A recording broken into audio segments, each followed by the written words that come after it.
حكاية قديس وشهيد. قصتنا قصة القديس يوحنا الجندي أو يوحنا الجوهري. قديس يوحنا من قرية اسمها أشروبة وهي في محافظة المنيا مركز بني مزار حاليا، وكان من أسرة غنية جدا، لكن باباه ومامته ما كانش معاهم أطفال، كانوا دايما يصلوا لربنا علشان يديهم نسل. ولما كان أبوه في يوم نايم بعد ما صلى لقي إن شاف رؤية جميلة جدا. أبوه شاف إنه أبونا بيديله الجوهرة اللي هي المناولة، ففرح جدا. ولما فرح فأبونا بصله وقال له وانت كمان هتيجي منك جوهرة جميلة مثل دي. ولما صحي من النوم عرف إنه ربنا هيديله نسل، ومن بعديها ربنا اداله يوحنا وسماه يوحنا على اسم يوحنا المعمدان. وكان يوحنا من صغره مواظب على الصلاة والصوم والقرب من ربنا، وكان بيحفظ مزامير، حفظ 150 مزمور. لكن كان عدو الخير لازم يتدخل، وكان القديس ده هو بيصلي في اوضته في يوم سمعوا الجار اللي جنبيهم، والجار ده كان وثني علشان شياطينه في الوقت ده احضرت عليه، فراح اتضايق قوي منه. هو كان بيسمع القديس وهو بيصلي، فراح للوالي وقال له في واحد جنبي بيصلي دايما وصلاته بتزعجني وبتتعب. فأمر الوالي ان هم يجيبوا له يوحنا. ولما راح يوحنا واتكلم مع الوالي اعجب الوالي جدا بشخصية يوحنا وباسلوبه في الكلام،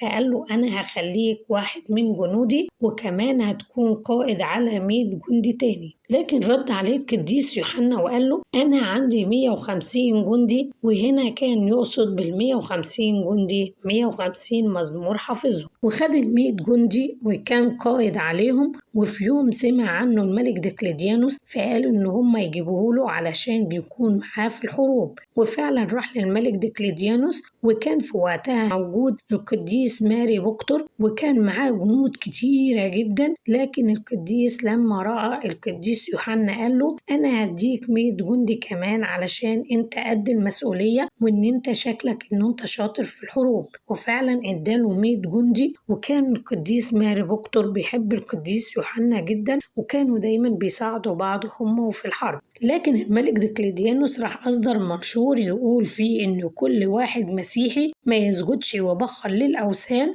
يموتوه. ولما عرفوا كده القديسين زعلوا جدا، لكن الوالي أمر بكده، فلما مرضوش يسجدوا ولا يبخروا للأوثان، ولما مرضوش يبخروا ويسجدوا للأوثان راح أمر بتعذيبهم مع أشد العذابات ورماهم في السجن. وهو في السجن القديس يوحنا راح له القديس يوليوس الأقفاصي علشان يكتب سيرته، لأن كان كل يوم في عذابات شديدة أكتر من العذابات اللي قبليها. علشان يكتب سيرته حكاله كل سيرته. لكن القديس يوليوس كان في وقتها عنده ابنه مريض جدا، فقال للقديس يوحنا صلي من أجل ابني لأني مريض جدا. راح قال له اذهب روح له وأنا بالليل هكون عنده. فقال له طب ازاي ده انت في السجن؟ بس لما قال له كده بعديها سابه ومشي. فعلا في منتصف الليل روح القديس راحت ليوليوس وصلت له وشفي تماما وبقى كويس. وبعديها الملك دقلديانوس اخرجه من السجن ووداه الى والي في بهنسة علشان الوالي في بهنسة يعذبه. ولما راح لوالي بهنسة وقعد يعذب فيه عذابات شديدة برضو، كان القديس كل مرة يزيد ايمانه اكتر واكتر. فلما اتضايق منه والي بهنسة أمر إنه هو واستشهد قديسنا ونال إكليل الشهادة. وبركة القديس يوحنا الجندي أو يوحنا الجوهري تكون معنا، ولربنا المجد الدائم إلى الأبد آمين.